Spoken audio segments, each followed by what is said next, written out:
Amazing morning yan, quick sharing lang po ng ating psoriasis journey. Kumpara tayo tulungan ng amazing pure organic barley, nag-scaly po tayo, that flakes po. And ayan po yung mga praso ho, pinapakita ko po sa inyo. And syempre, nakita ko yung amazing pure organic sa social media, so nag-avail tayo.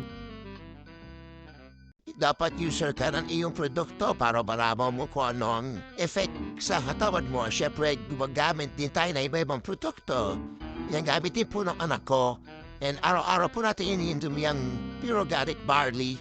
And say very, and everyday yan ginagamit natin yan. And then, nag-exercise din po tayo araw-araw para po maging healthy. And siyempre, sinashare din po natin sa social media para makatulong din po tayo sa ating mga kaibigan, and ginagamit din po ito ng mga artista, and ayan po ang outcome ng pag-use ng pure organic barley na wala po yung flaky niya. Sineshare ko na rin po ito sa aking mga friends, and ito na po yung mga natulungan ng pure organic barley.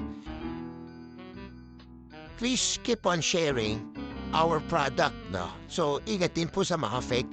And nag-deliver din po tayo nationwide and international. So, this is Mervyn Giki. I am worldwide.